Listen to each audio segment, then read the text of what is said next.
tránsito de vida, en temas que tienen que ver con arquitectura, para pensar juntos algunas situaciones delicadas y que tenemos que conocer tanto toda la cadena de valor del vidrio, tanto quienes proyectamos, quienes construimos, quienes fabrican, quienes colocan, quienes mantienen esos vidrios desde el punto de vista legal.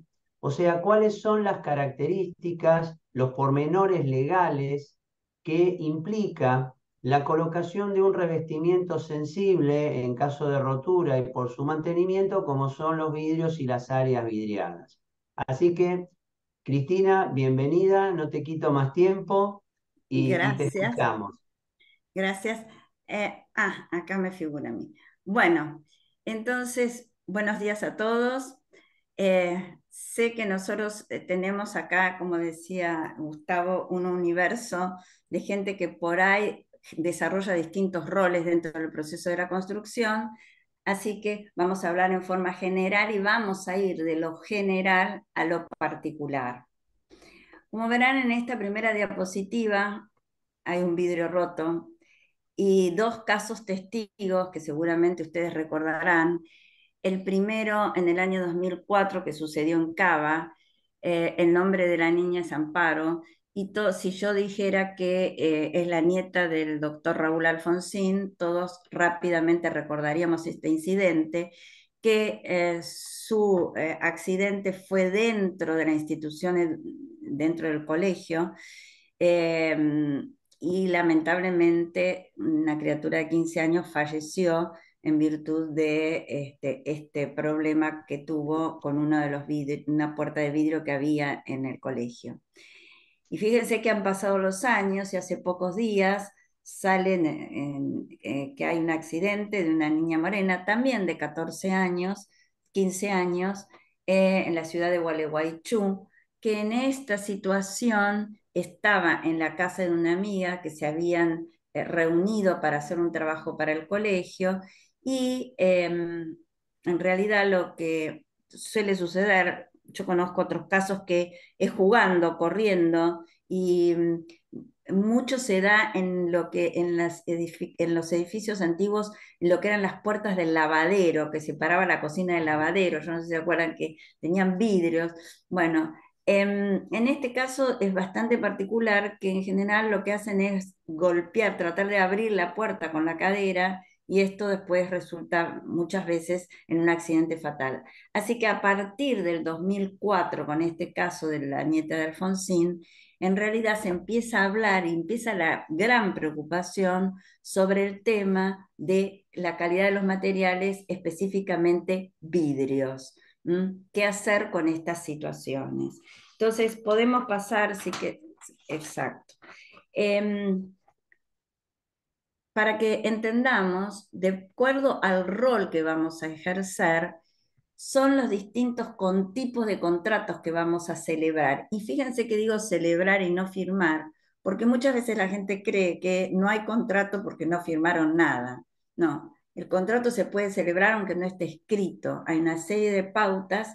¿Por qué? Porque el contrato es eh, de alguna forma el acuerdo de dos o más voluntades. Lo que sí impone este nuevo Código Civil y Comercial, que no sé si ustedes saben que a partir de agosto del 2015 tenemos un solo Código Civil y Comercial. Antes teníamos dos códigos, el civil de Vélez Arfiel y el comercial por otro lado. Este nuevo código impone que el contrato tiene que tener una relación patrimonial.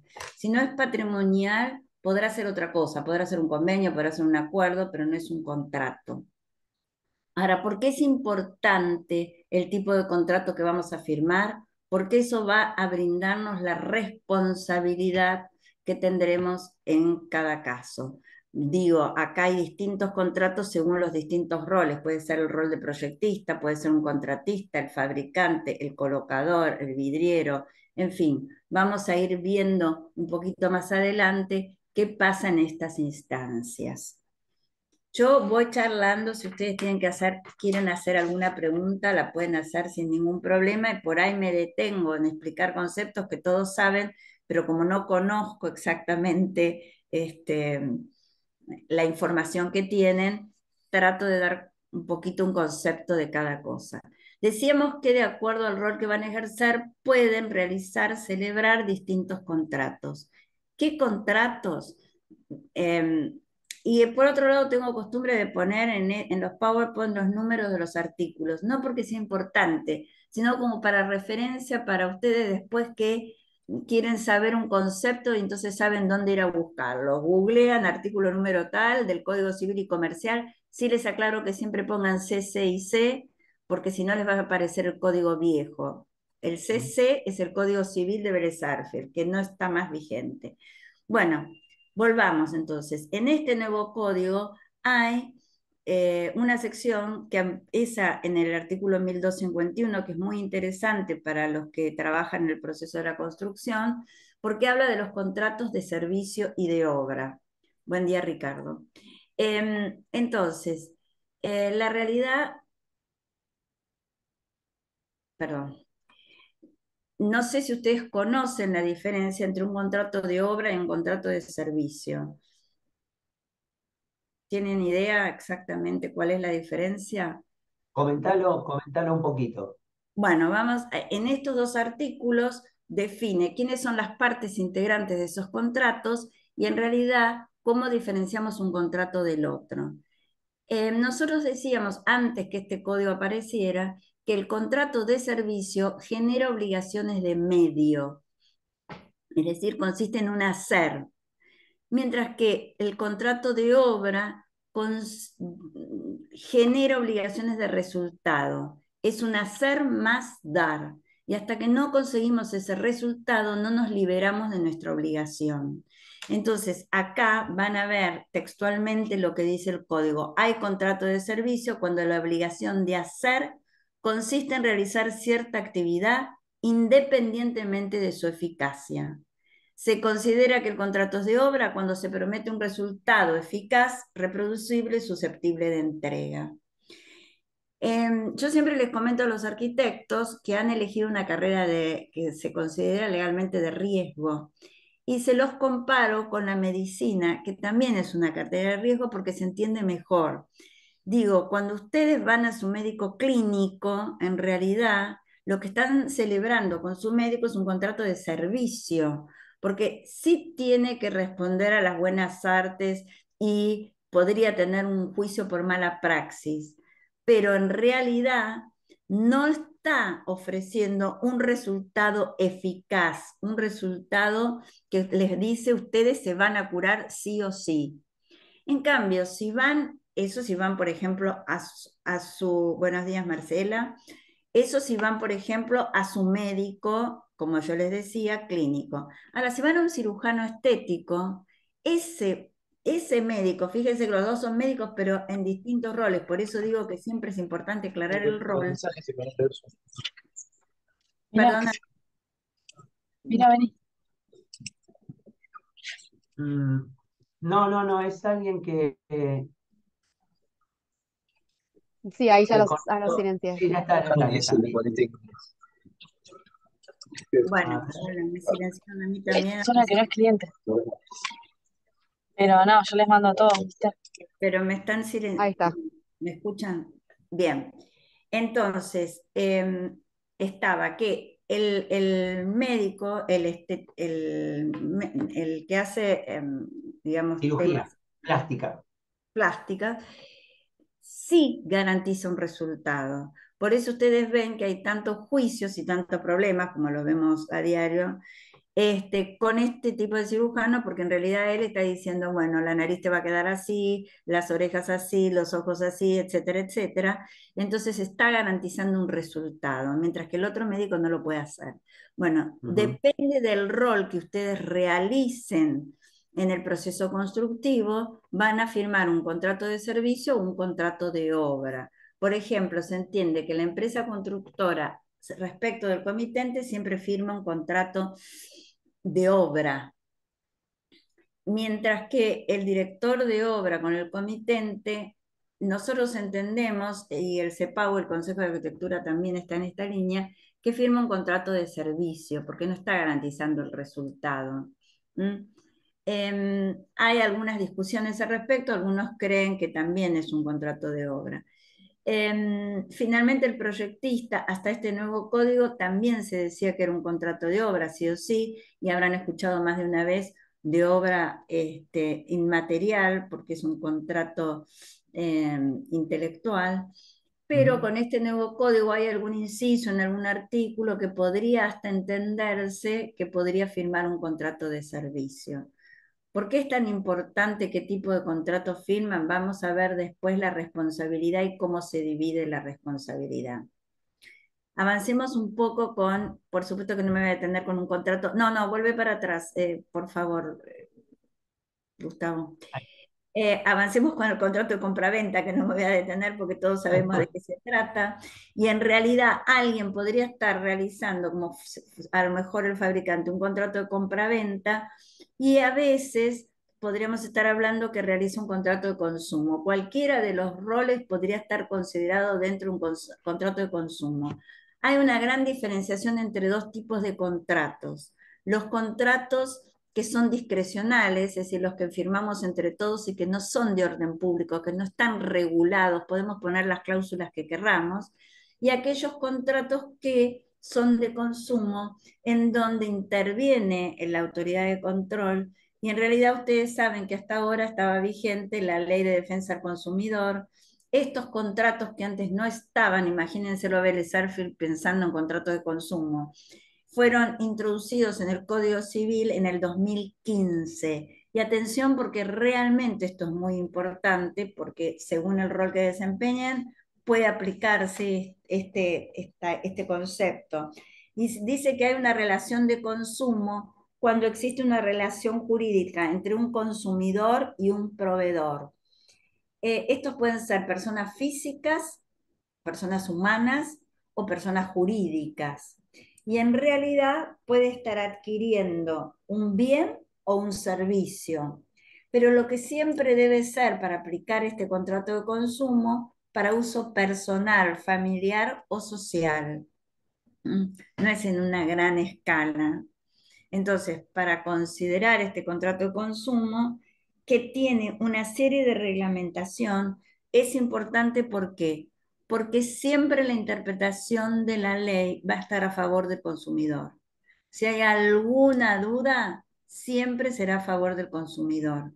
Esto es porque en derecho siempre se trata de que equiparar a las partes. Y cuando se entiende que una parte es más débil que la otra, siempre se interpreta la ley a favor de la más débil. Típicamente esto sucede en el derecho laboral, ustedes sabrán. Bueno, en este caso se aplica que el consumidor se considera siempre que es el más débil. Les puedo decir que hoy en día no siempre es así, y en el ámbito que ustedes se desempeñan, en la realidad no siempre es así. Sin embargo, la interpretación es siempre a favor del consumidor. Y por otro lado, también es importante que sepan que se regula en toda esta parte de este articulado del código la información que deben otorgarles como proveedores a los consumidores, cómo debe ser la publicidad, qué trato le deben dispensar, que no puede ser discriminatorio, que no puede haber cláusulas abusivas, que si existen en el momento del conflicto se tienen por no escritas. Hay toda una reglamentación o una disposición sobre modalidades especiales de los contratos, por ejemplo, aquellos que están hechos fuera del comercio, muy típico hoy en día cuando compramos online. Es decir, hay toda una serie de circunstancias que no vamos a entrar en detalle, pero que les puedo asegurar que es muy interesante que por ahí lean estos artículos sobre qué pasa con todo este contrato de consumo y cómo se instrumenta y cuán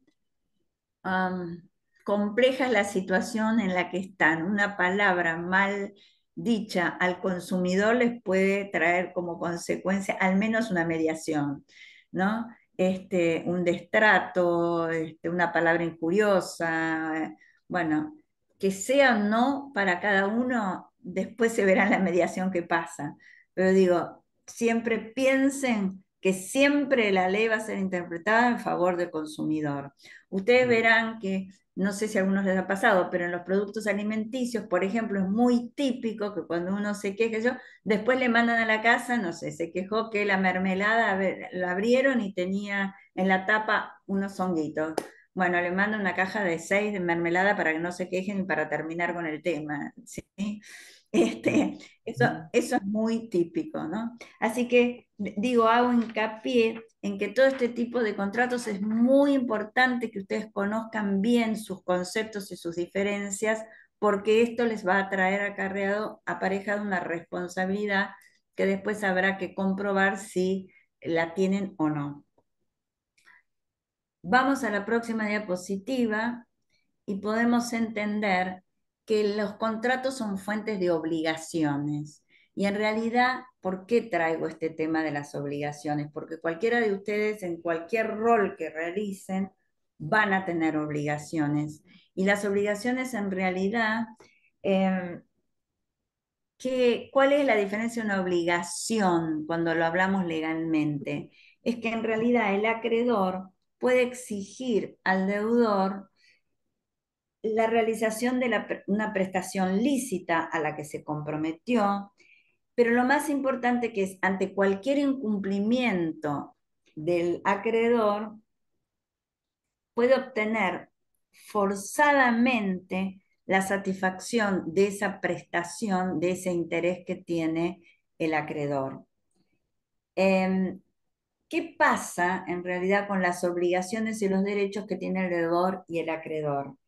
En realidad me interesa que ustedes vean, depende del rol que realizan, pero que el acreedor, la primera instancia que va a tener es demandarlo por todos los medios legales para que cumplan con la obligación a la que se comprometieron. Pero tiene una segunda instancia importante y es si no lo logra, puede recurrir a un tercero que realice esa prestación comprometida por ustedes y luego demandarlos a ustedes por el costo que esto les significó. Y en tercer lugar, incluso puede pedir por indemnizaciones por los daños ocasionados por este incumplimiento.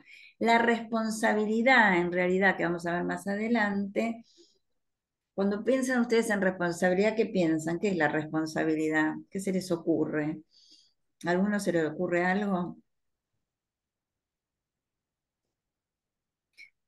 Bueno, en realidad lo que dice el código es todo aquel que genere un daño o un incumplimiento tiene el deber de reparar ese daño o ese incumplimiento.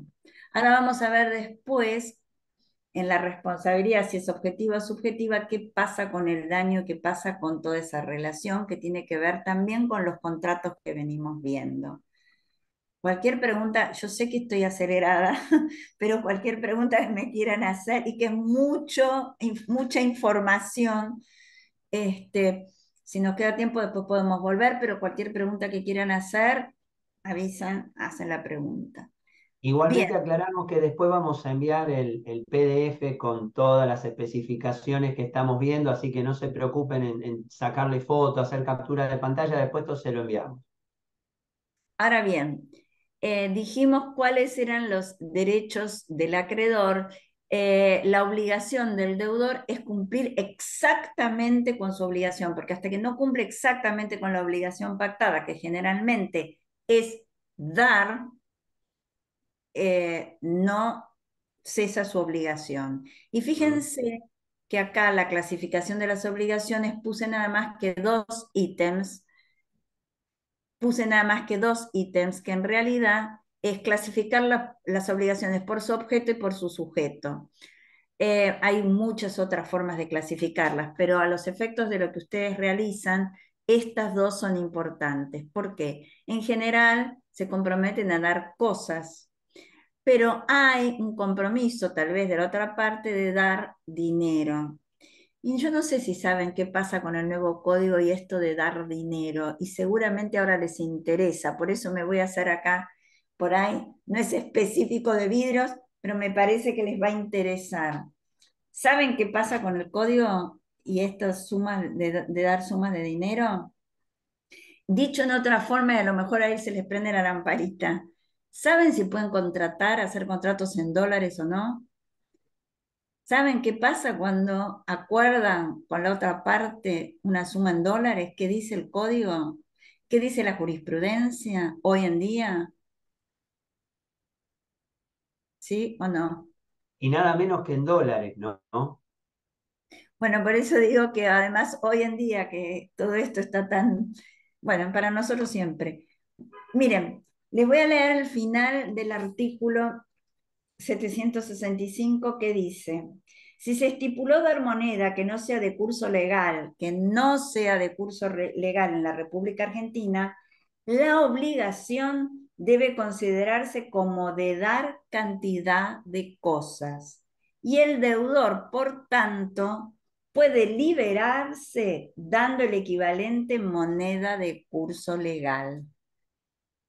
¿Qué quiere decir esto? Que aunque está prohibido contratar en dólares, no. Pero si ustedes contratan en dólares y después la otra parte quiere pagarle en pesos, este artículo lo está habilitando. Claro. Y de hecho les voy a decir que la jurisprudencia ha habilitado casos incluso de inmuebles que han sido señados con una parte mínima en dólares y al momento de tener que pagar dice, bueno, yo no consigo los dólares, no puedo, qué sé yo, pero todos conocemos qué pasa, pago en pesos. Y el juez lo ha aceptado. Sin embargo, les digo para que no sea tan caótica la situación, hay otros dos artículos del Código Civil que se opondrían a esto.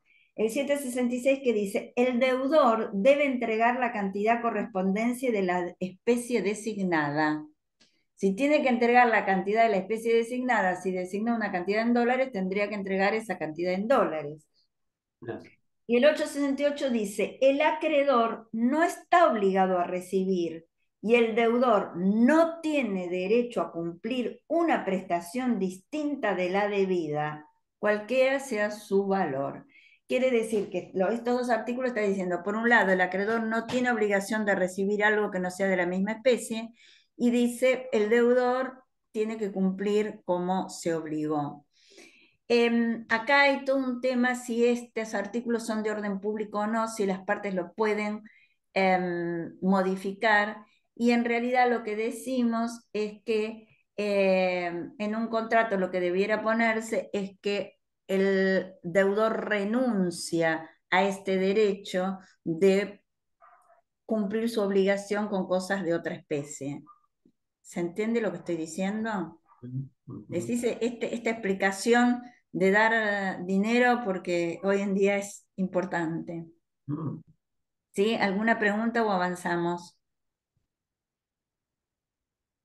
¿Seguimos? Seguimos.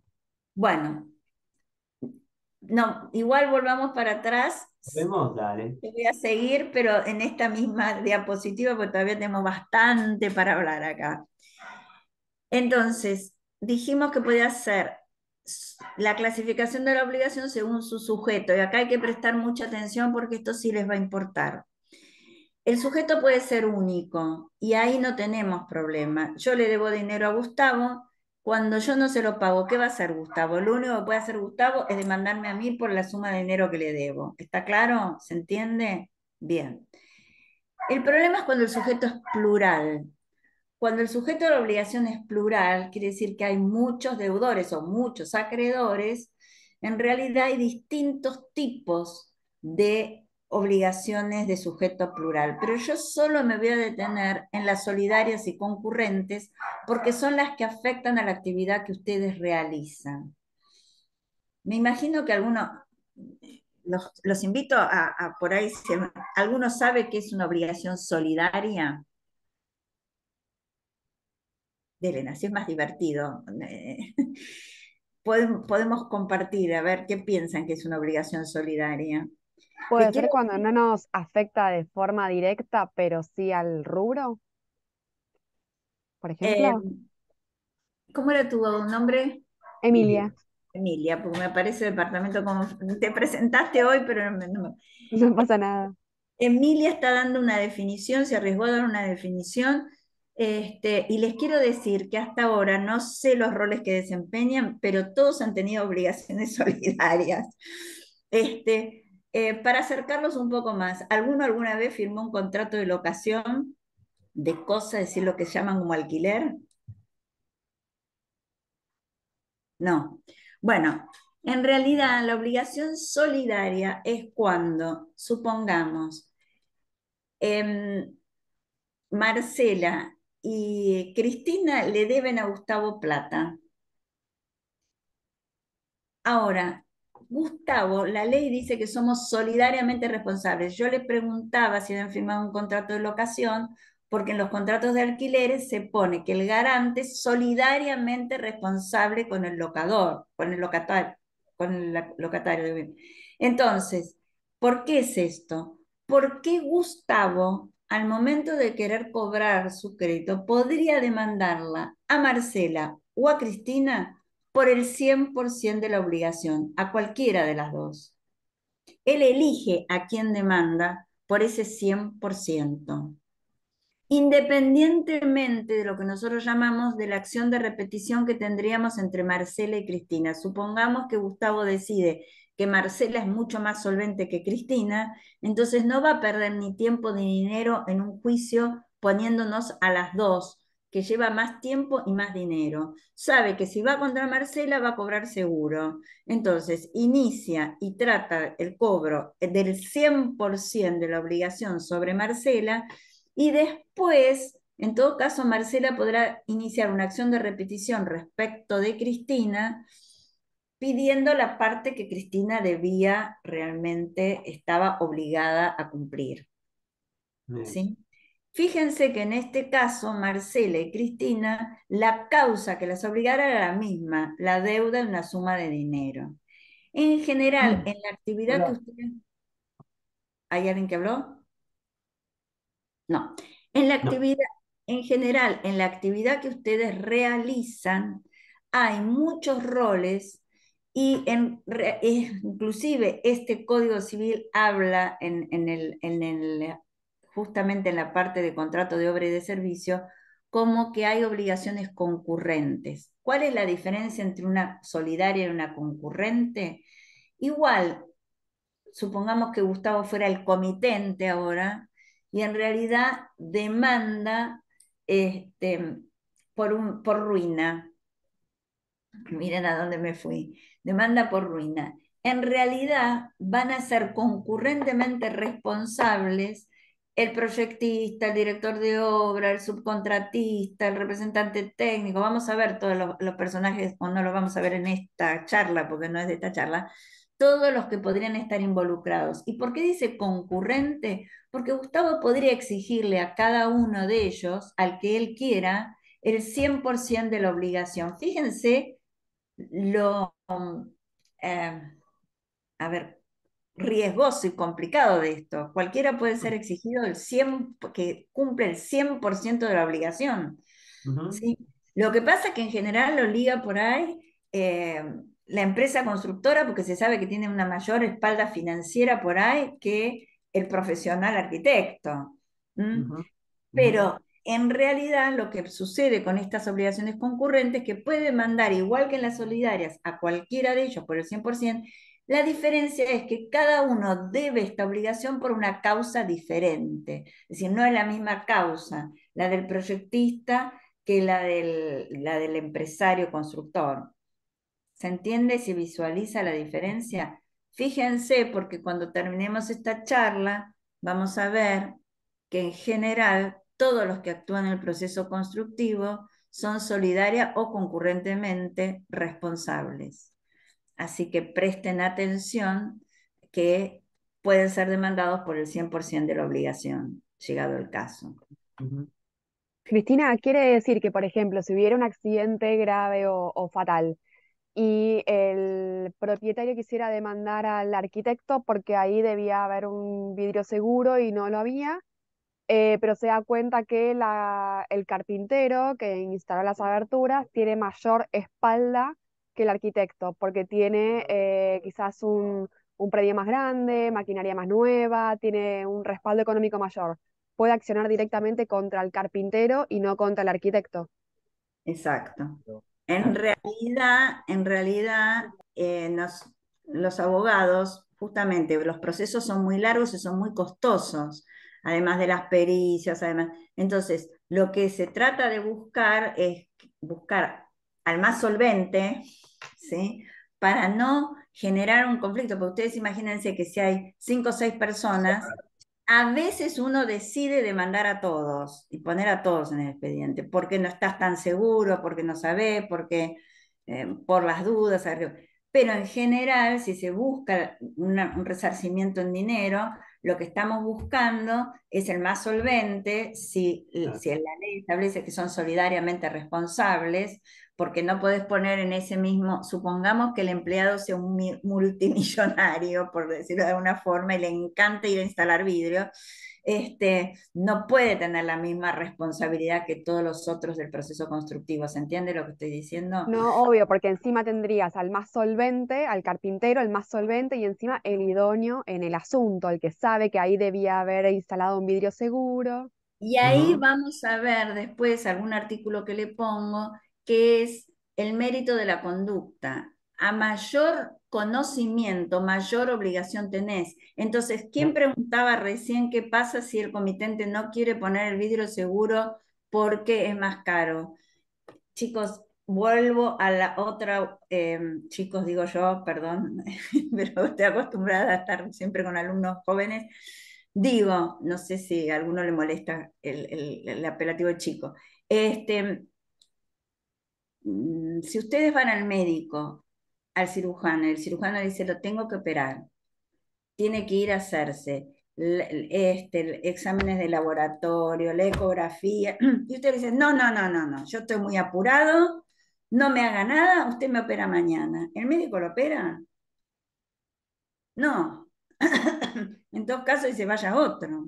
Entonces, está en ustedes aceptar o no, somos responsables por ser idóneos en el tema. Obviamente, sí. Claro, Ustedes sí, no pueden decir a todo que sí. Digo, esto se ve mucho. En las mini obras es muy difícil de verse. O como por ejemplo, nada, lo llaman y dicen, ay, quiero cambiar este vidrio porque no sé, se me rompió este vidrio, no pasó nada, pero lo quiero cambiar.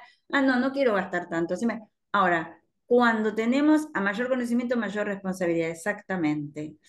Entonces, em, tienen la obligación. Lo que pasa que cuando estamos en obra y en obras que se hacen, que están declaradas, que no son truchas, ¿no? Que llevan una formalidad, tenemos lo que se llama la documentación de obra. claro, Y ustedes sabrán que es el libro de notas de pedido y de órdenes de servicio. Entonces, el responsable de alguna manera licúa su responsabilidad escribiendo en ese libro. El director de obra va a escribir en ese libro. Supongamos que hay una connivencia entre el comitente, que es un inversor, entonces que quiere menor costo y mayor beneficio, y la empresa constructora, que lo quiere puentear al director de obra y dice, no, sí, pone ese vidrio, no importa, etcétera, etcétera. Bueno, como el director de obra deberá mirar qué está pasando en la obra, escribirá en ese libro que ese no es el vidrio que corresponde a poner en esa zona. Todo esto no sucede cuando van a una casa o cuando están haciendo una intervención, una refacción en un departamento, en una casa, porque no existen todas estas constancias, claro. que son el documento de obra, que son estos dos tipos de libros. Por eso yo también digo en otras clases que damos, todo esto nos lleva por eso a un gran desarrollo, que hay cierta documentación que no exige la ley, pero que está bueno que ustedes tengan, porque hay instrumentos privados e instrumentos públicos. Entonces ustedes sí pueden firmar un presupuesto y pedir un presupuesto y en ese presupuesto decir, incluso mandarle un informe, un mail a su cliente, si son arquitectos, diciendo que ese vidrio tiene que ser de tal o cual manera y que el presupuesto que se pidió se corresponde con esa indicación que ustedes están dando.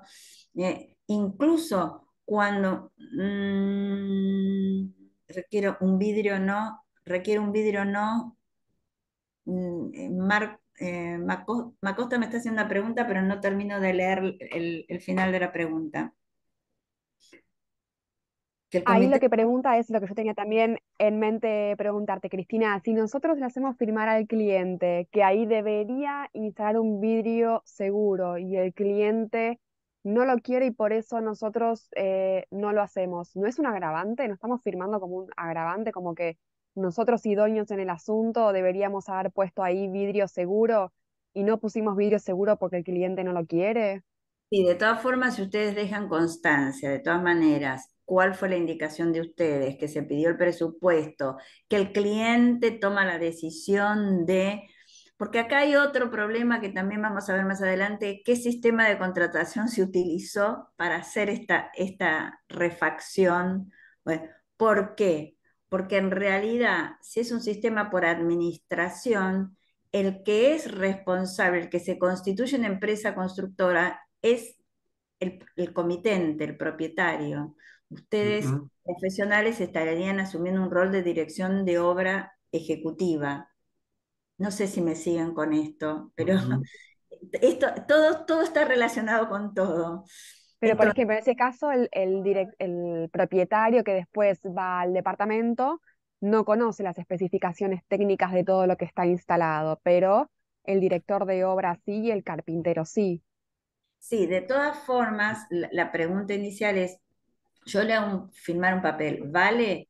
En realidad es mejor que no haber firmado nada. Esto, con la colocación de un vidrio, si fuera un vidrio nada más, es muy difícil todo este planteo. Ahora, yo digo, hay casos en donde yo le recomiendo al profesional que en realidad se presente una nota en el gobierno de la ciudad para hacerse a un lado, no continuar con esa obra.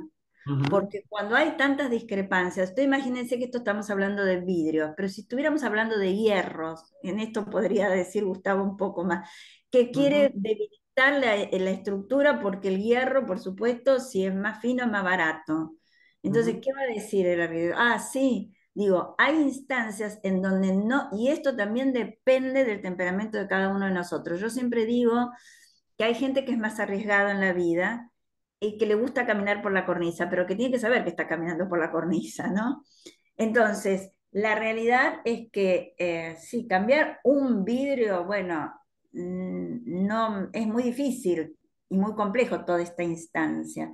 De todas maneras, dejar por escrito, yo siempre digo que hay que hacer minutas, es decir, de todas las charlas que se tienen, pero por eso digo que si es cambiar un vidrio nada más, no es mucha la charla, pero sí se puede hacer el presupuesto, explicarle por qué se presupuesta ese vidrio, etcétera, etcétera. Y cada uno decidirá hasta dónde avanza con el riesgo o no, sabiendo que hay toda una normativa que cada vez se constituye más en obligatorio a través de los códigos de edificación, que dice que ahí tiene que ir un vidrio de tal especificación. ¿Mm?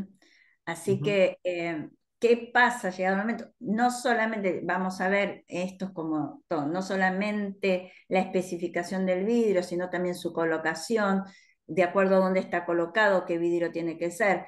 Nosotros siempre tenemos que hacer docencia con el comitente, entonces hay que explicárselo. Y si lo dejan por escrito, si un informe, por ahí yo les decía, si es una refacción más grande, sí van a tener reuniones, entonces está bueno hacer minutas. ¿Qué es la ujú, minuta? Donde se deja sentado qué es lo que se conversó en esa reunión, qué es lo que se propone para la próxima, qué es lo que aprueba, qué es lo que ofrece una parte, qué es lo que aprueba el otro, se firma por ambas partes. No es un documento que exija la ley, pero está bueno para ir teniendo medios de prueba que son documentos privados, instrumentos privados, de toda la relación que existió entre ese comitente y ese prestador de servicio o contratista. ¿Se entiende ujú, lo que estoy diciendo? ujú. Sí, incluso para reafirmar cada uno de los roles, porque la dirección de obra, en función de ser el control, el vedor de la calidad en obra, el comitente le puede decir, mira, esto es costoso, no lo quiero colocar.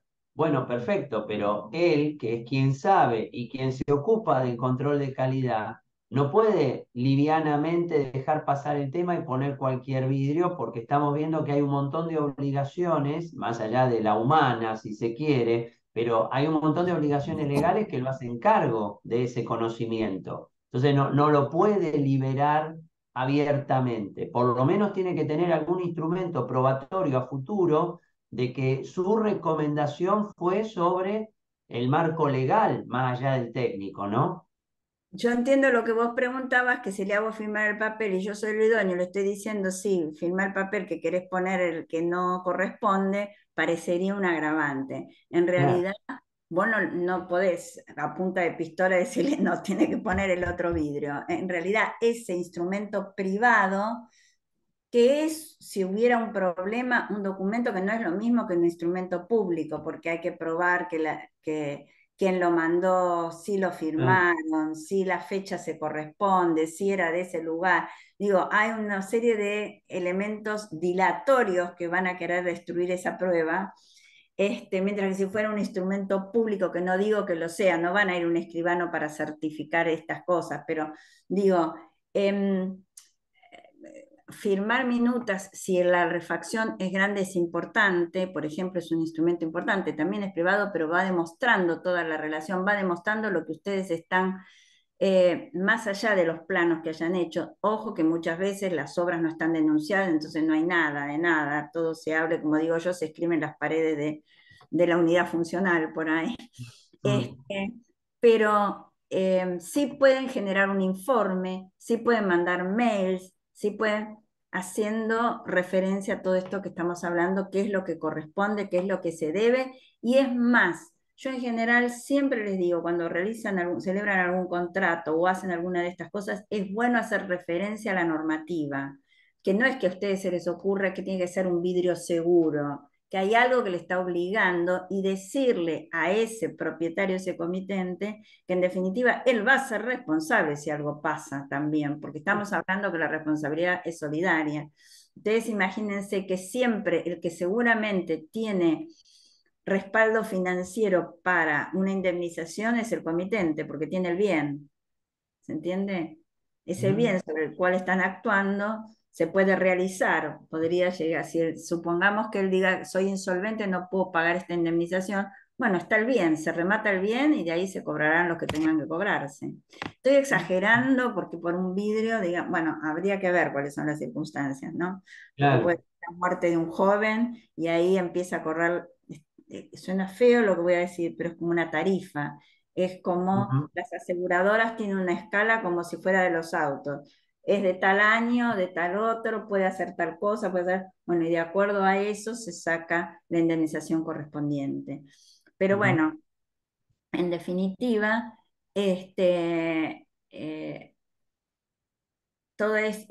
esto suele charlarse, suele hacerse en el aire. También les digo siempre, estos mails que nosotros mandamos y estos WhatsApp hoy en día, cada tanto, y si la relación es muy cortita, por ahí está bueno bajarlo al papel y tener mm, una firmita.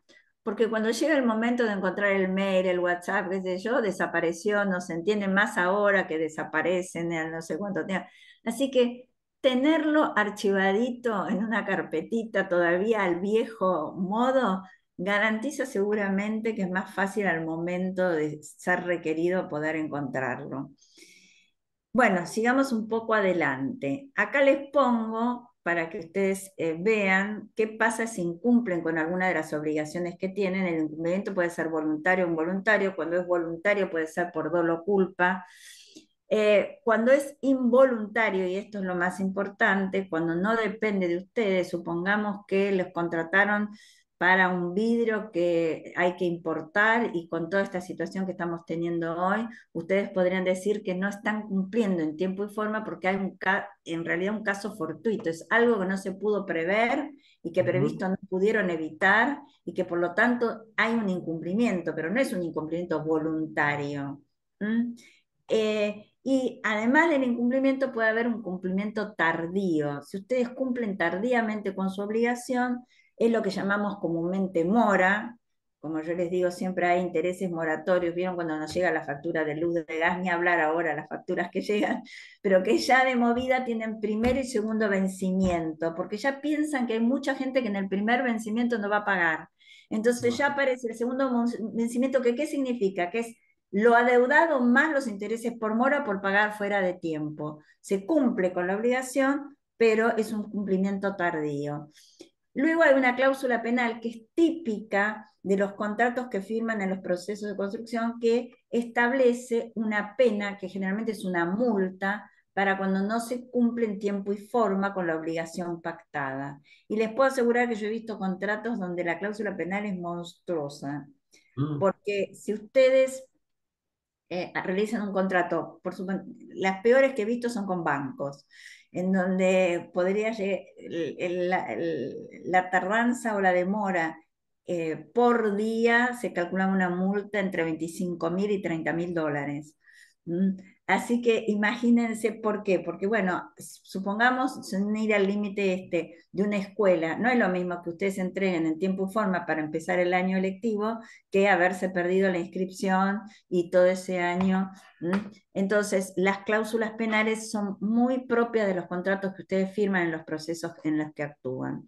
El pacto comisorio y la teoría de la imprevisión son dos conceptos, dos instituciones jurídicas, en donde el pacto comisorio, lo que no necesita estar escrito, lo que se entiende como pacto comisorio es que si una de las partes no cumple, la otra no está obligada a cumplir. Ahora, no es que no cumple, entonces yo me voy de vacaciones y me despreocupo, lo tengo que intimar para que cumpla. Y si a pesar de eso no cumple, yo no estoy obligado a cumplir. Y la teoría de la imprevisión sería muy aplicable y se ha aplicado en otras épocas de crisis como las que estamos teniendo, y es que cuando hay una desproporción entre las prestaciones comprometidas, cuando hay una diferencia onerosa de tal magnitud que no se puede cumplir, pero que no pudo preverse anticipadamente, lo que sucede en general es que las partes se sientan y vuelven a recontratar. Si eso no se logra, tendrán que ir a una mediación o a un juicio para ver qué es lo que sucede. Pero en estas épocas que ya hemos transitado los que tenemos alguna edad, no los más jóvenes, es de aplicación la teoría de la imprevisión. ¿Sí? Bueno, vamos a pasar a otra diapositiva. No sé si tiene alguna pregunta hasta acá. Ah, me tengo que apurar, porque tenemos una horita, ¿no? ¿Hasta qué hora estamos? ¿Hasta las 11, 11:10? No, no tenemos restricción, así que Ah, no hay bueno, problema. si no, Por el bueno, Zoom no, por el Zoom. como que me agarra el apuro. Bueno, el código dice forma de cumplir la obligación, en realidad. Y esto se los pongo para que lo tengan muy en cuenta, porque este código establece presunciones. ¿Qué quiere decir esta presunción? Por ejemplo, a falta de determinar entre las partes cómo debe hacerse la cosa, el contratista o el prestador de servicio elige libremente los medios para la ejecución del contrato. Quiere decir que si ustedes no tienen un contrato por escrito o no tienen otro medio de prueba que se haya establecido cómo deben cumplirlo, acá le dice el contratista, el prestador de servicio, elige libremente cómo debe cumplirlo. Ahora, sin embargo, le pone algunas obligaciones al contratista. Miren, ¿qué es? Ejecutar. ¿Cómo debe ejecutar? En principio, siempre de acuerdo al contrato, de acuerdo a la voluntad de las partes. Y si no, de acuerdo a las reglas del arte, la ciencia y la técnica. El segundo verbo que le impone, o sea, la segunda acción como obligación que le impone al contratista es informar. Por eso hablamos que por ahí mandar mails, hacer informes, las minutas, etcétera, etcétera, está cumpliendo con un deber que tiene de informar. Y fíjense acá, hay algo muy importante cuando pasen presupuestos, porque hay una presunción que es el contratista el que debe proveer los materiales. El principio es que el contratista va a proveer los materiales, salvo que haya pactado otra cosa o los usos y costumbres determinen otra cosa. Pero si no, en principio se entiende que va a proveer los materiales. Si eso no fuera a ocurrir, cuando pasan el presupuesto, lo que hay que hacer es mano de obra, sin materiales. Hay que aclarar, porque si no se entiende que en ese presupuesto que le están mandando incluyen sí o sí los materiales. Otra obligación que tiene, que parecería obvia, es utilizar, y acá está una vez más, diligentemente los materiales.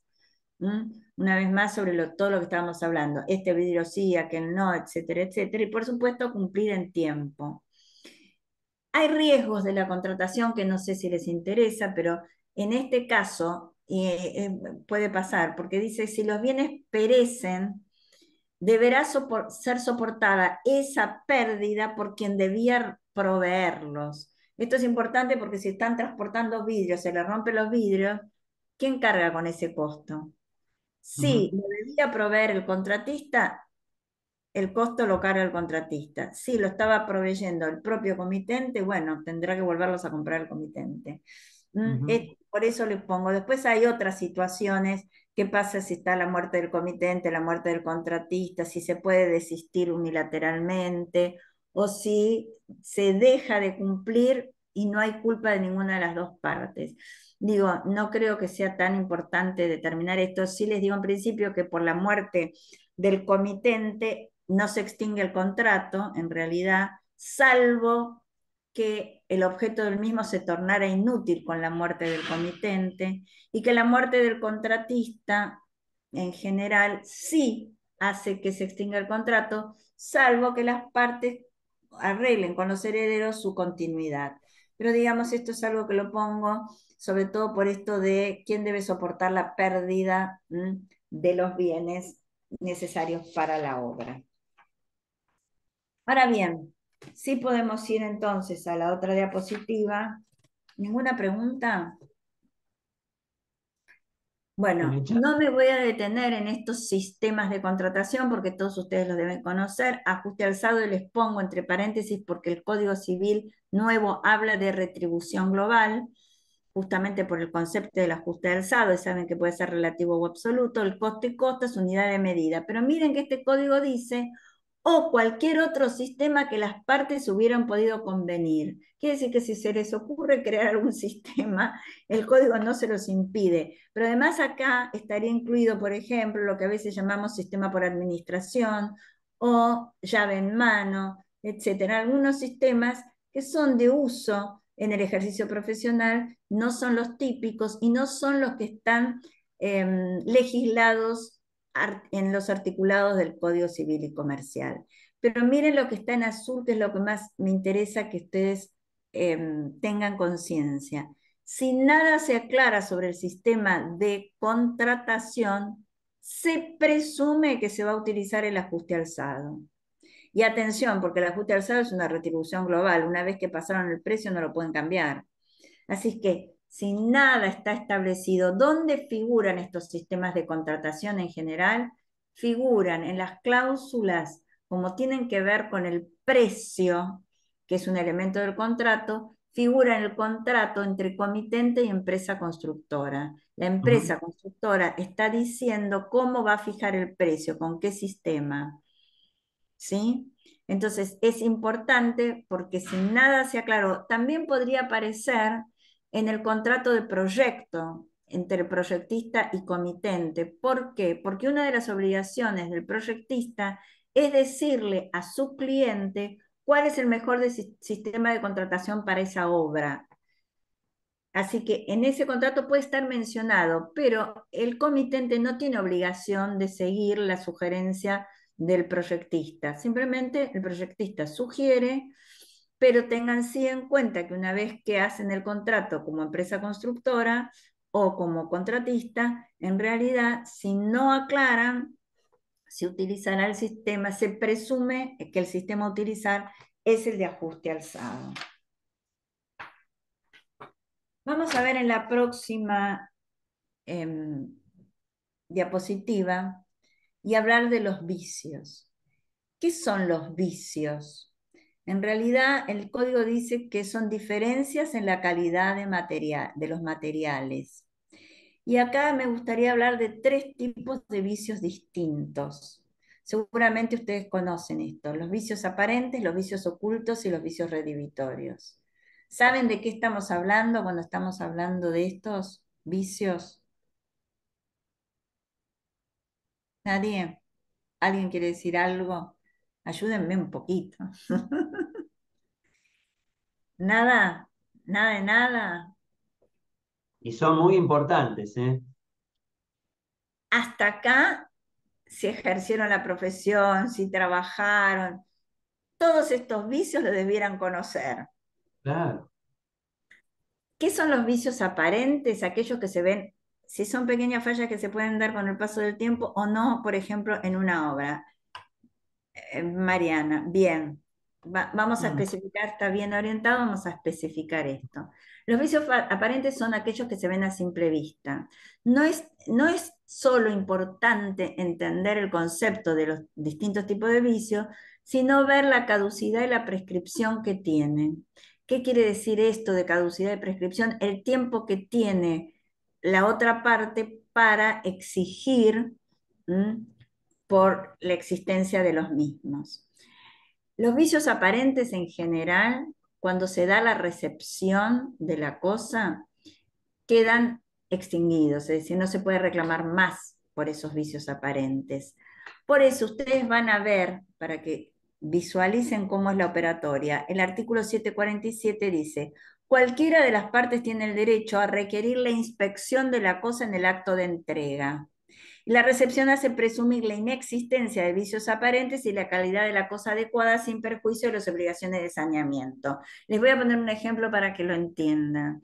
Si yo voy y compro en el supermercado, por decirlo en cualquier lado, en el supermercado, un hipermercado, un electrodoméstico, llego a la línea de cajas, ¿qué pasa cuando llego a la línea de caja? Lo primero que va a pasar con ese electrodoméstico, me lo van a abrir, me van a abrir la caja. ¿Por qué me abren la caja? Es esa inspección de que habla este artículo. Ahora, me abren la caja y me lo sacan. ¿Vieron que dice? Ah, tiene el control remoto, fíjese, no tiene la bolladura, tiene el manual, tiene esto, tiene el otro. Muy bien, vuelven a poner la cinta, lléveselo. Cuando ustedes se lo llevan, eso es la recepción.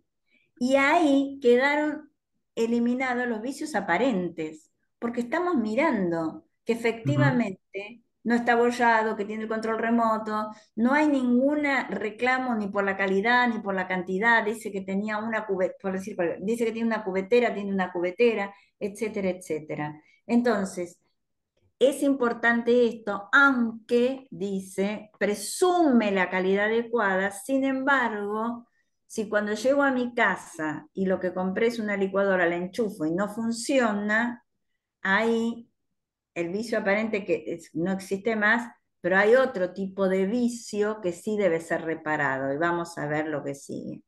Los vicios ocultos son aquellos que evidentemente necesitan de un tiempo para que se manifiesten o de un especialista o de una técnica especial, pero lo importante es que este nuevo código dice que tiene una caducidad, los vicios ocultos, de 3 años. ¿Qué es la caducidad? Es el derecho que yo tengo para reclamar por...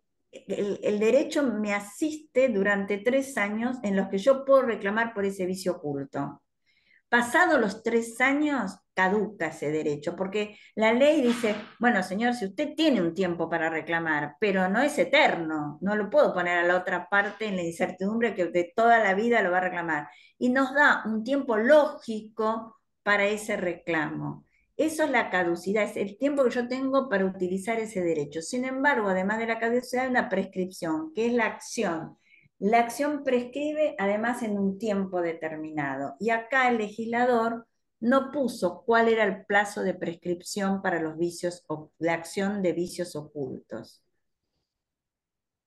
Hay 3 opciones y les voy a decir cuáles son. Unos dicen que los vicios ocultos son iguales que los redivitorios, que ahora vamos a ver, y que como la prescripción de los redivitorios es 1 año, tendrían 3 años más 1 para reclamar. Otros dicen, no señor, no son lo mismo, entonces vamos a aplicar lo que el legislador dice. Cuando no le pusimos ninguna prescripción, sí, ahora vamos a ver esto que pasa. Cuando nosotros no le pusimos ninguna prescripción, en realidad lo que tiene que utilizarse es la prescripción general que establece el código, que son 5 años. Así que imagínense que serían 3 más 5 años de prescripción. Otros sostenemos que el código dice que cuando la acción es civil, y este tipo de acciones son civiles, y ninguna prescripción se ha establecido específicamente, la prescripción que corresponde es de 3 años. Entonces serían 3 años de caducidad más 3 años de prescripción de la acción, tendríamos 6 años para demandar por un vicio oculto. Sin embargo, y además, hay un régimen especial que ya venía del Código de Versalles que dice que una vez detectado algún síntoma de este vicio oculto, hay 60 días para denunciarlo. Pero la novedad en este Código Civil es que si no lo denuncia dentro del término de 60 días, pierde su derecho a reclamo. Esto es nuevo y es bueno para ustedes. Lo que me pregunta siempre es cómo saben que son 60 días. No saben si son 60 días o 65. Saben si son 60 días o si se tomaron 6 meses. ¿Se entiende?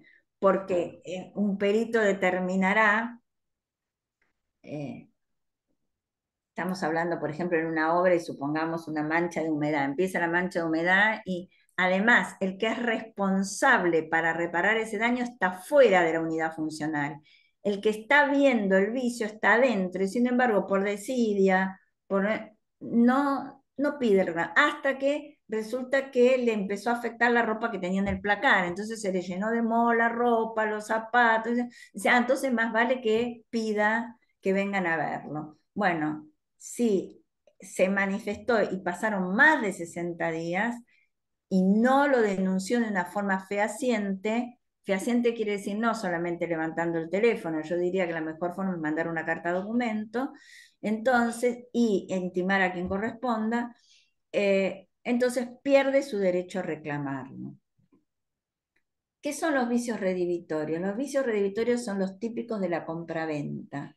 Son aquellos que de haberlo conocido el adquirente no hubiese comprado la cosa, no hubiese adquirido la cosa o hubiese pagado un precio sensiblemente inferior. Para que ustedes entiendan esto, yo siempre le pregunto, ¿alguna vez compraron algo que tuviera un vicio redivitorio? Casi todo seguro.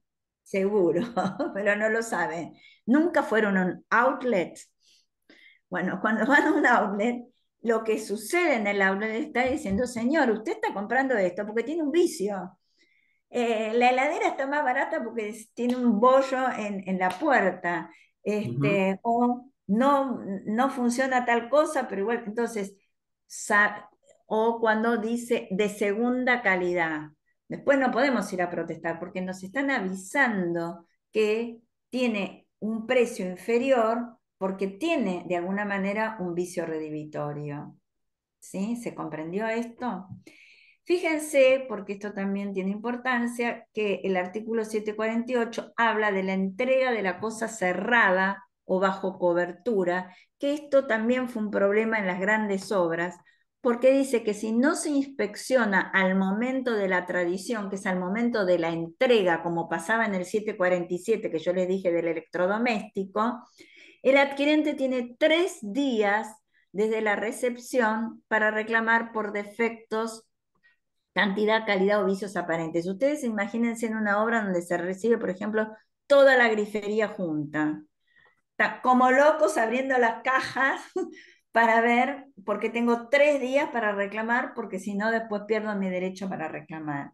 Así que pongo estos artículos porque en realidad para que los pongan sobre aviso de algunas cosas, ¿no?, que tienen importancia y que no se desayunen, no se enteren cuando ya se les pasó el tiempo, que no tienen instancia para reclamar.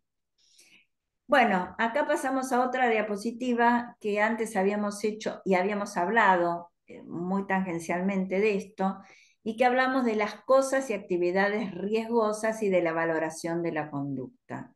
El artículo dice que toda persona responde por el daño que causó por el riesgo o el vicio de la cosa o las actividades riesgosas, peligrosas por su naturaleza, es el caso de lo que estamos hablando del vidrio, por los medios empleados o por las circunstancias de su realización.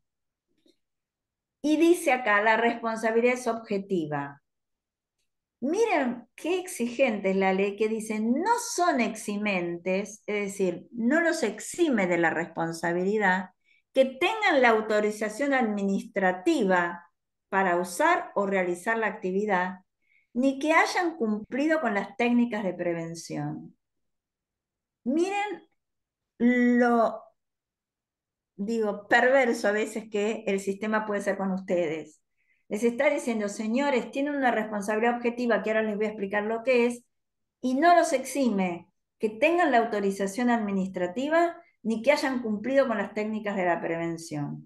¿Qué quiere decir una responsabilidad? La responsabilidad puede ser subjetiva o objetiva.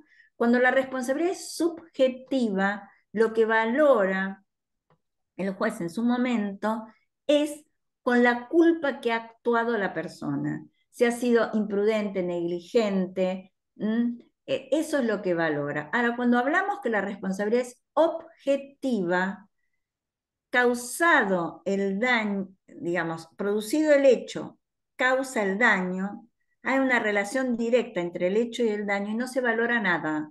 Existe la responsabilidad y hay que reparar. Solo podríamos liberarnos de esa responsabilidad objetiva si pudiéramos comprobar que hay un hecho ajeno que viene a romper esa relación de causalidad entre el hecho y el daño ocasionado. Pero fíjense que inclusive en otros artículos del código dice que no es un hecho extraño o que venga a interrumpir esta relación si el terreno ha sido provisto por un tercero, no por el propio contratista. Si los materiales han sido provistos por un tercero, que no sea el contratista. Prácticamente, a través de distintos artículos, va desarmando todas las posibilidades de interrumpir esta relación directa entre el hecho y el daño y por lo tanto esta responsabilidad objetiva, que sí aclara el código que cuando actúan como profesionales autónomos liberales, la responsabilidad que tienen es subjetiva, mientras que siempre que estén actuando como contratistas, como empresarios, etcétera, etcétera, la responsabilidad va a ser objetiva. Y dice, en cuanto a la valoración de la conducta, lo que habíamos dicho antes, cuanto mayor sea el deber de obrar con prudencia y pleno conocimiento, mayor es la diligencia exigible a la gente y la valoración de la previsibilidad de las consecuencias. Esto es así en la vida. Cuanto más uno sabe, más responsable es. Por eso digo, a veces más infeliz se vive, porque uno va pensando siempre en el futuro y hacia adelante. Hay gente que ignora todo, hace las cosas y no sabe qué le puede caer. A lo mejor no le cae nada, pero puede encontrarse en un problema serio. Entonces, hay que tener en cuenta dónde está uno situado. Esto es una diferencia. Una cosa es que nosotros tengamos un empleado y otra cosa es que nosotros como profesionales, digo, yo no soy arquitecta, pero como profesional arquitecta, soy un idóneo, entonces no puedo decir, eso no lo sabía, no sé, esa materia, la de un profesor que era malísimo, falté ese día, no sé. El título es de dar la idoneidad y como tal ustedes tienen que asesorar correctamente, si no les cae el peso de la ley porque se supone que el comitente no es el idóneo en el tema y para eso los contratan. Así que es importante esto. Y ahora sí vamos a pasar a la normativa específica que todos deben conocer, que es la ley del vidrio, la ley de protección de fachadas, el código de edificación, en este caso de Cava, que es de enero del 2019, los reglamentos técnicos que vinieron mucho después, la institución de la Cámara del Vidrio, Plano y sus manufacturas, y las normas IRAM, y algunas normas que son importantes que pusimos acá, que no rigen en todas las jurisdicciones, como el etiquetado de ventanas, la ley de ahorro energético de la provincia de Buenos Aires. Y ahora voy a empezar a hacer algunos detalles. Yo les digo que la ley del vidrio, que fue del año 2007, acuérdense que el primer incidente grave que conmocionó a todo el país fue el 2004, la nieta de Alfonsín, mira el tiempo que tardó en salir la ley del vidrio. En el medio, como decía antes Gustavo, había sí situaciones que son más morales que de otro tipo. Por supuesto que en todos los jardines, en todas las escuelas, inmediatamente se empezó a exigir cuando caían las inspecciones, que los vidrios, que etcétera, etcétera. Pero la ley, actualmente esta ley de vidrio no está vigente porque está incorporada al Código de Edificación del 2019. Vamos a ver si podemos pasar a la otra diapositiva. Tenemos la ley de fachadas. Esta ley de fachadas, la ley 257, lo primero que les puse es cómo define la ley la fachada. Entonces ustedes ven que es el frente del inmueble, todo lo lindante con la línea oficial, todo frente contra frente, lateral que dé al espacio público. Y fíjense que le establece al propietario que está obligado a conservar, mantener en estado de uso, funcionamiento, seguridad, higiene, salubridad y estética. Y en el inciso H habla justamente de los vidrios, planos, lisos, ondulados, simples o de seguridad, laminados, armados o templados, moldeados, bloques, etcétera, etcétera. Quiere decir que si en la fachada, y esto para los arquitectos que hacen generalmente este trámite para cumplimentar con la ley de fachadas, saben que justamente deben cumplir con esto, que deben estar en perfecto estado de uso, porque si no fuera así, acá aparece otra figura que es la del consorcio. No sería ya el propietario de la casa, si fuera una casa, es el consorcio, que con este nuevo código es una persona jurídica que tiene domicilio en el mismo inmueble, el que es responsable por los daños que se generaren por estas circunstancias y si tuvieran, por ejemplo, vidrios que no corresponden para el lugar donde los tienen situados. Hoy en día que los arquitectos, digo, a veces nos complican la vida o les complican la vida porque diseñan todo vidriado, todo divino, pero después generan problemas de mantenimiento por ahí o de que efectivamente cumplan con esta seguridad y la higiene, que para el caso del vidrio no es tan problemática, pero para otras cosas sí. Pasamos a la siguiente diapositiva entonces, y me detengo un poco más en la resolución de la cámara del vidrio plano. ¿Por qué? Porque todas estas resoluciones y lo que y lo que vemos también en el código de edificación han tomado como base esa ley de vidrios y acá la resolución en 5 artículos lo que establece es que todos los vidrios que sean procesados o comercializados a partir de enero del 22 por sus asociados con una superficie de utilización final de más de 1,50 metros cuadrados, deberán ser fabricados o comercializados con vidrios seguros. Después dice para las personas. ¿Por qué? Porque tanto las normas IRAM como la ley de vidrio, como todo lo que fue surgiendo a partir de esta problemática, hacen hincapié en 2 conceptos fundamentales: vidrios seguros y zonas de impacto humana, que ahora vamos a ver más adelante.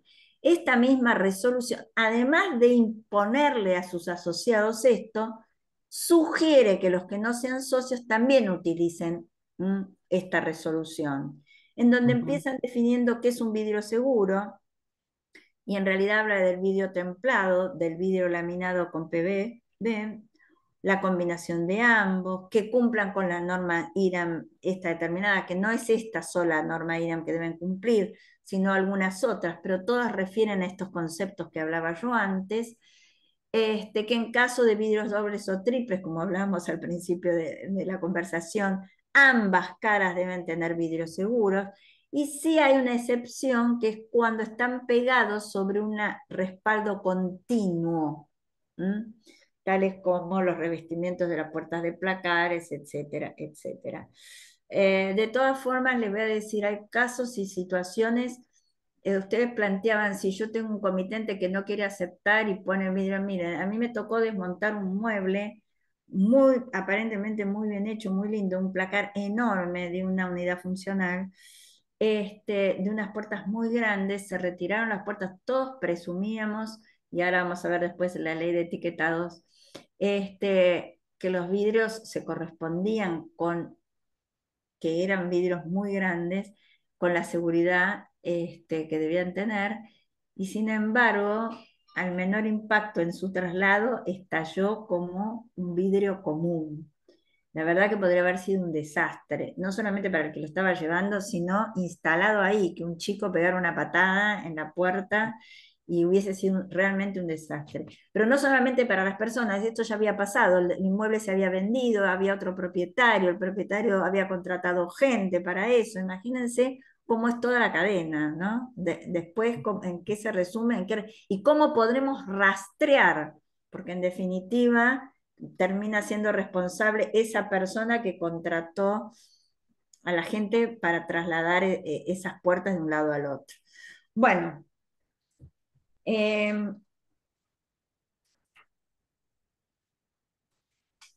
sí podemos pasar a la otra diapositiva. Y como yo les decía, tenemos dos conceptos que vamos a visualizar. Uno del vidrio seguro. El tema este del vidrio seguro se encuentra en los códigos de edificación de casi todas las ciudades.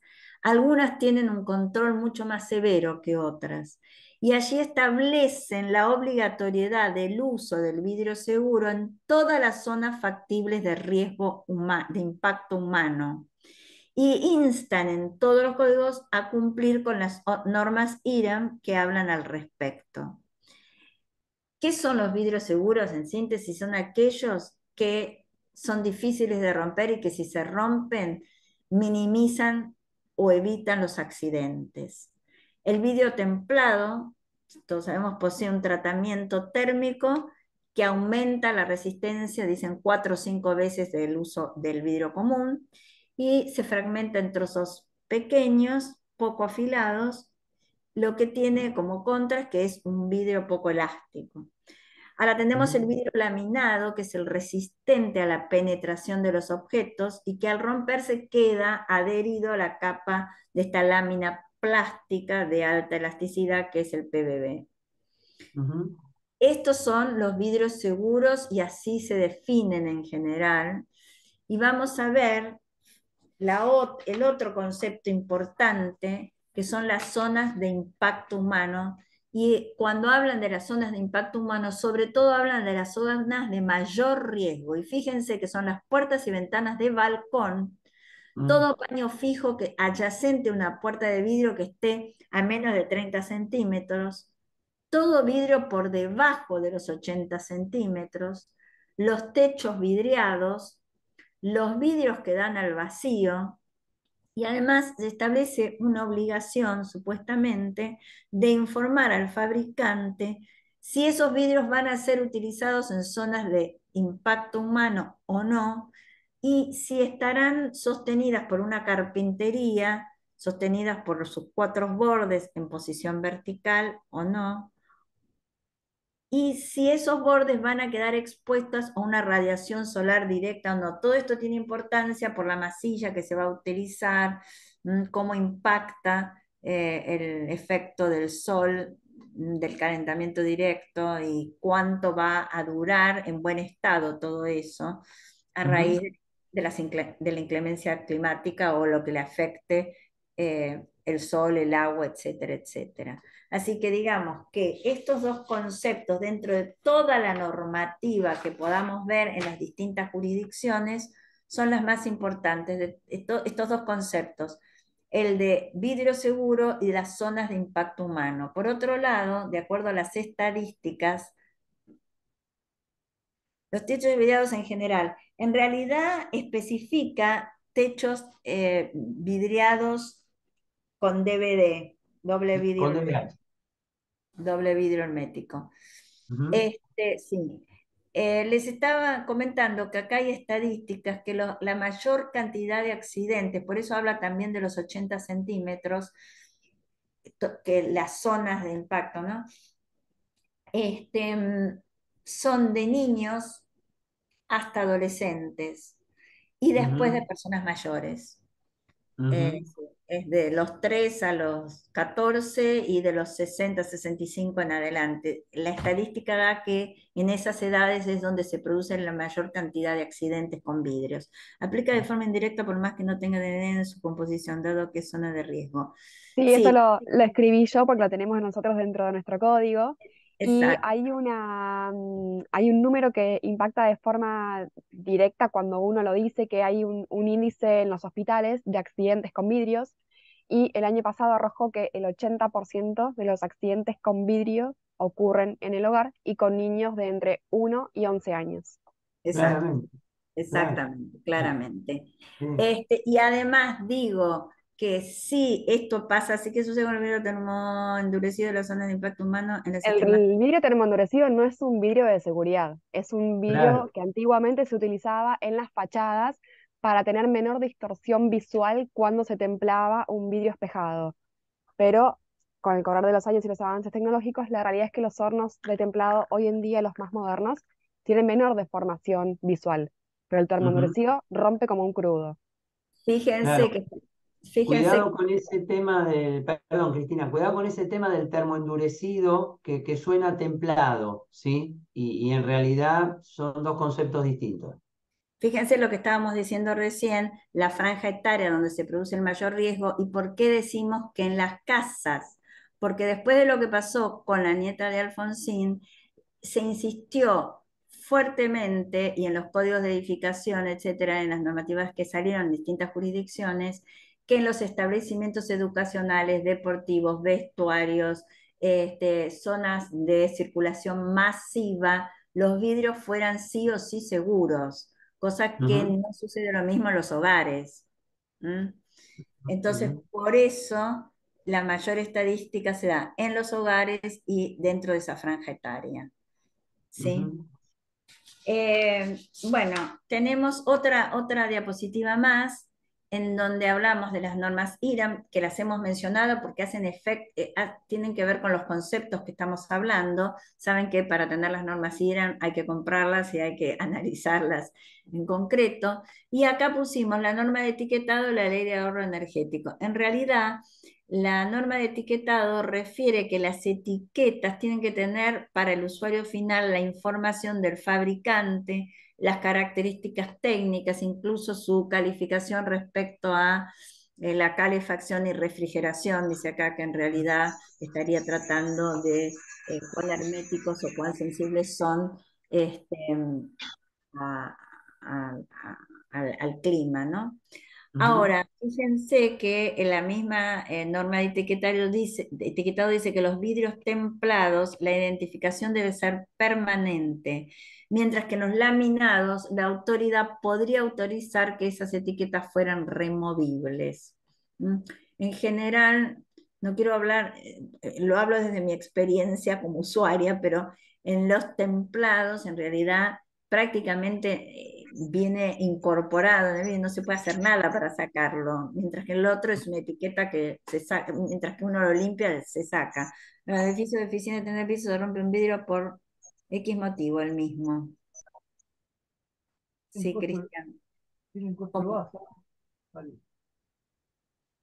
¿Cuál es la pregunta? En realidad, si el vidrio estaba en un cortín wall y se desprende es porque estaba mal identificado el sellador, estaba mal solicitado el sellador. Si es un cortín wall y estás con sellador estructural, el vidrio no debería desprenderse y caer al vacío. Se puede romper por un impacto externo, un granizo fuerte, algún animal que impacte de forma directa, como fuera una paloma o similar. Pero el vidrio templado se va a desgranar en fragmentos muy pequeños y no va a lastimar gravemente a la persona a No. la que impacte. Acá lo que pregunta es si estaríamos legalmente cubiertos. Sí estarían legalmente cubiertos en la medida que está cumpliendo con esta reglamentación. Sin embargo, si hay algún daño, seguramente alguien deberá resarcir ese daño, Así, entre los que puede claro. estar el consorcio también, como yo decía. Imagínense, les cuento un caso, pero para que vean que no es solamente con los vidrios. En un colegio, dos chicos peleándose dentro de un aula y uno le tira al otro un objeto contundente que sale por la ventana y le da a una señora que caminaba por la calle. O sea, no estamos hablando que rompió el vidrio, es el objeto directamente que salió despedido porque dos chicos se peleaban. Bueno, el Ujú. colegio tuvo que resarcir ese daño. Así que siempre alguien paga. El problema es ver quién paga y cómo dividimos las responsabilidades, ¿sí? Ujú, Supuesto ujú. que siempre estamos mucho más cubiertos y la visión del juez va a ser totalmente distinta si cumplimos con la normativa y hasta se puede entender que es un accidente, como decíamos al principio, con esta niña de Gualeguaychú, donde no hubo responsabilidad de nadie, no fue un delito, no fue algo que fuera punible y que alguien tuviera que resarcir, así que dependerá de cómo son las circunstancias y además, como bien decíamos, si cumple con la normativa, seguramente el daño es ínfimo a resarcir. Y acá me parecía interesante ver cómo las distintas jurisdicciones, como por ejemplo la provincia de Buenos Aires, hay una ley de ahorro energético donde establece que cada obra nueva o reforma, refacción, debe cumplir con las normas IRAM de hermeticidad, aislación térmica, etcétera, que como todos sabemos está muy vinculado con los cambios que todos estamos sufriendo de alguna manera ambientales. Y por último, entonces, llegando al final ya de esta charla, podemos decir como conclusión que es importante entender que la responsabilidad sobre las consecuencias de los daños y los accidentes provocados por una mala especificación de las superficies vidriadas y de los sistemas de fijación del mismo son compartidas. Son compartidas por quien dijimos que pueden ser una responsabilidad solidaria entre todos aquellos que han actuado dentro del proceso constructivo. Y volvemos a poner ejemplos de los roles que podemos desempeñar dentro de ese proceso constructivo. Así que tenemos que tener claro que no nos da lo mismo, y para no escuchar más este comitente que me dice que quiere esto, y bueno, mejor vendo esto que no vender nada, tenemos que ser conscientes que tenemos responsabilidad y que por supuesto esa responsabilidad va a ser digamos, compartida con otros que intervienen en este proceso y que podrá tener mayor porcentaje o no, eso siempre lo determina el juez de responsabilidad. Y finalmente, diría para terminar con una imagen agradable, si pasamos a las otras, que hay que especificar y controlar correctamente la calidad y los tipos de vidrios que se instalan en las obras para evitar patologías y consecuencias posteriores no queridas. Empezamos con un vidrio roto y todos queremos ver esta última imagen y no la primera. Así que esperemos que esta charla de alguna manera nos lleve a concientizar que todos en algún grado tenemos responsabilidad. Que después salgamos indemne dentro de un juicio o no es otra cosa, pero hay una base de poder primero ser idóneos si nos dedicamos a esto y poder explicarle al comitente qué debe hacer y cómo debe hacerse y por qué debe hacerse. Si además le decimos al comitente que él también será responsable, ahí va a abrir más las orejas y va a entender que no le están queriendo vender algo más caro para ganar más, sino para evitar estas consecuencias posteriores no queridas por nadie. Bueno, hasta acá llegamos con esta charla. No sé si como tienen... profesionales, como fabricantes, como colocadores, etcétera, entender que esto que vos antes bien decías, Cristina, que el desarrollo de la arquitectura implica una profesión de riesgo social. Ponemos en riesgo bienes y vidas de terceros. Entonces, ahí hay una responsabilidad básica que, como vos bien señalás, es compartida, es solidaria con otros proveedores, gente que hace mantenimiento, fabricantes, etcétera. Entonces es como una responsabilidad social compartida de alguna manera. Entonces, el hecho de ser rigurosos todos en esto, independientemente, algo que vos también muy bien marcabas, de la escala de la obra, porque a veces esto se hace un poco más liviano en una vivienda suburbana, country, etcétera, donde empiezan a correr estas responsabilidades, está la de la propiedad horizontal con la ley 257, pero dentro de un country donde puede una visita romper el vidrio y bueno, ahí hay todo un andamiaje de corresponsabilidades que corren. Pero Perdón, digo, perdón, que no es lo mismo dentro de una casa que si es en el área común.